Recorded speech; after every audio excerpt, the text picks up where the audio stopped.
How did this one happen then? Heart of Midlothian Football Club is delighted to announce that we have this evening agreed terms with all relevant parties for the return of Robbie Neilson as manager.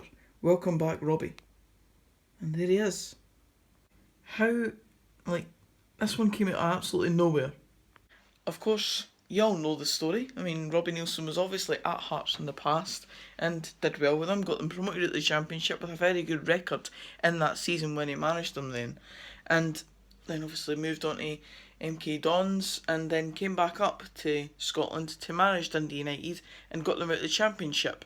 And now, after winning promotion and having a good nucleus of a squad to build on for the coming season, and only being on the radio earlier last week talking about who he was going to sign and all his aspirations for the club, and obviously going back to training with the team, now Hearts have swooped in and within hours it's all been agreed and he's now the official new Hearts manager. I don't know how this has happened so fast and so quickly. It has all just come out the blue and the reaction online has just been instant. News upon news, and it's all literally happened within an hour and a half of each other. Every single announcement has just been coming one after the other, and I don't know what to make of it all. Does Neilson really love the Championship that much that he wants to win the Championship every single time, and then obviously had a crack at the Premiership last time with Hearts, but it didn't last very long until he moved away, and then comes back up to managing the Championship, wins it, and then wants to come straight back down with Hearts, obviously considering that they will most likely be a Championship team next season. So he's binned the chance to work with a player like Shankland once again, which now everything is blown up in the water, because do players want to commit to Dundee United now? Does a player like Shankland want to stay when his manager doesn't want to commit? I don't know. Anything seems to be happening in Scottish football right now. You can't trust anybody. The news is non-stop. This is why I do not do videos on certain topics, like the whole Hearts taking to court stuff, because if I'd done a video on that, some of the stuff would have been false anyway, because I might have mentioned the fact that they don't have a manager and stuff like that, and now they do. So if I'd uploaded that video to go up tomorrow, the information would have been irrelevant.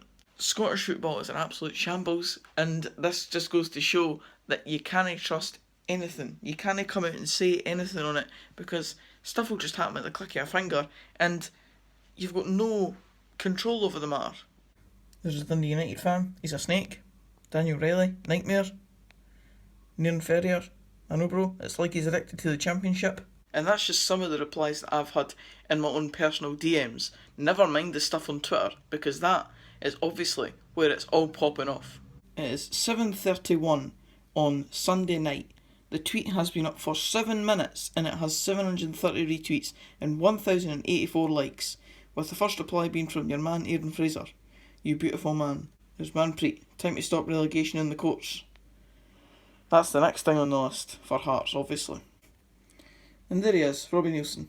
That was when he had a beer, socially distanced, with I think the United chairman at the time, who has now come out, the Dundee United chairman, and said this in one of the recent news articles that have come out in the last few hours, which there's been too many to keep up, but I did manage to get a wee quote for this one. United owner Mark Ogren made it clear to Neilson that if he was to speak to Hearts, then there would be no return to Tannadice. Their Championship winning boss was adamant that he wanted to hold talks with Hearts, and at that point Ogren made it clear that he only wants people who are 100% committed to Dundee United. Now that makes entire sense, of course. You only want people that are 100% committed to your club, and if Neilson wants to chuck all the progression that he made with Dundee United in this past season and the squad that he's built up, and obviously the stuff that they were looking forward to doing in the Premiership this season, whether that was player recruitment or really building a team that would be able to progress and stabilise themselves as a Premiership team once again after 3 or 4 years in the Championship, now that is all blown out the water. There is absolutely no way that that can happen in the same way that they wanted it to now, because they now have to look for a brand new manager. There is obviously going to be the chat now about who did Dundee United bring in as manager, and that is a topic for a whole different video. This is all happening far too quickly for me to even mention who I think should be replacing them. Daniel Stendhal is one that's going to be forgotten in all this, because obviously he was pretty much still the Hearts manager and was looking to get his contract renewed, and Budge has pretty much put the two fingers up to him, and he'll be packed up in Germany somewhere now thinking, I thought it was my job to take. And here's something. Pie and Bovril tweeted out this. Have to hand it to Hearts. Just a few days after serving papers on Dundee United saying they're going to try and block their promotion, they then pick up the phone to ask permission to poach their manager. And of course, they have now indeed poached that manager.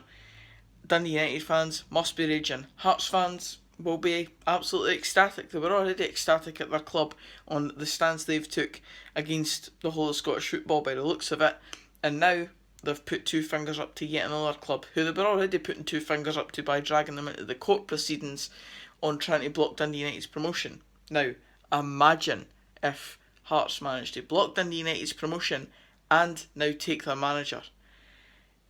What a shambles this is. Maroon Tinted Spectacles on Twitter tweeted this.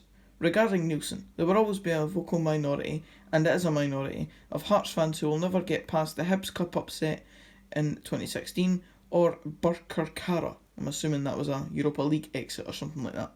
I don't get it personally, but that's their right as fans. The vast majority of us will welcome him back with open arms. And that's what I'm saying. I think Hearts fans will be absolutely delighted with this appointment, because I think Neilson probably has a bit of unfinished business at Hearts. He finished third in the league when he took them up to the Premiership after getting promoted from the Championship, and was doing a very good job at Hearts until he got taken away from them by MK Dons at the time. Didn't work out for Neilson down in England, and then he's come back up to Scotland, as we've already talked about, come to Dundee United, and now he's back at Hearts. And whether they are a Championship or a Premiership team next season, will Neilson be able to be successful? If he's in a Championship league, then I would assume that he would continue to be successful, because he seems very good at getting teams out of that league, especially when they've got a massive budget like the teams that he has managed in those leagues, Hearts and Dundee United, of course. And oh my god, it's happened. Robbie Neilson's Funhouse. Rest in peace, my friend. He is not in a good mood. The Neil Warnock profile picture, the name change, everything is now gone. It was a moment, and it lasted for a long, long time, but now the member of Fraud FC has now changed his full name and has become a bit null and void as a Fraud FC member. I can't imagine what he's going through right now, to be honest. He must have had a great affiliation with Robbie Neilson to name himself after all of that. And, well, Neilson's just went and kind of slapped him in the face for his commitment. I did tweet him and ask if he was okay. He replied no, and someone's put Tommy's Funhouse next maybe. Now, I would assume that's referring to Tommy Wright. Now, that could be a decent shout for the next Dundee United manager, but as I said, it's all just a load of garbage we're talking about now. We don't know what's going to happen. It's going to take some time, I would think, for Dundee United to come up with a replacement as manager, because they did not see this coming. Nobody did, especially me, to be honest. I just didn't see it coming. I didn't see a reason why Robbie Neilson would be leaving. I didn't even see Hearts coming in for him, to be honest, but they have now, and they've poached him within hours. It just shows the commitment that Robbie Neilson really had to Dundee United, and for reasons that he will only know himself, along with people working at Hearts, etc. He really wanted to go back there, and Hearts are the bigger team, you've got to say that, but ultimately now they are in a worse off position than Dundee United were, and you could argue they've got a worse squad as well.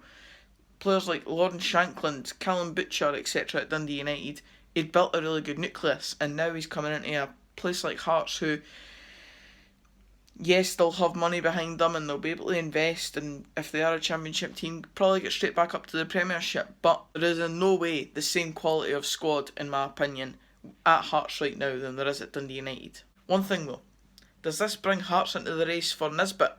Because obviously Robbie Neilson was interested. Are Hearts now interested in Nisbet? Who knows? I'm not being funny, that literally just came in as I said that. Well done, Ryan Anderson, for literally reading my mind as I was saying it live. I would put a high amount of money on that if it was worth anything, because I think Hearts will now move heaven and earth to get Robbie Neilson what he wants. If they're going to make a move like this, such a bold move, and get him within hours, surely they're going to, as I said, move heaven and earth to just get the transfer targets he wants, so that they can get back to where they want to be, especially if they go into the Championship. If they are a Premiership team, then they've probably even got more bargaining chips to bring in a player like Nisbet because he wants Premiership football. If it means Dunfermline can get more money for a player like Nisbet, then I am not as fussed. But at the end of the day, I think they will move heaven and earth to get any player he wants, and if he still wants Nisbet, then I think they'll do it. So it's been some turn up for the books this. I did not expect this to happen tonight, but it has. And it's strange news, but you've got to expect it with Scottish football now, eh? It's just been a shambles in the last 3 months. Reconstruction talks, gone. Court cases, still ongoing. And now the manager who won the championship has now ditched his club and moved on to the team that will most likely be relegated down to the championship at this point. Bonkers. Bonkers, bonkers, bonkers. But that's all I've got to say on the matter, lads. Cheers for watching. If you enjoy it, please give it a like, comment down below. What do you think about this one? Because everyone will have an opinion on this one. It's been such breaking news that you've been able to live it live. And it's a very strange set of circumstances this, so let me know what you think. Subscribe for more of this type of content. And until the next video, I'll see you then. Cheers guys.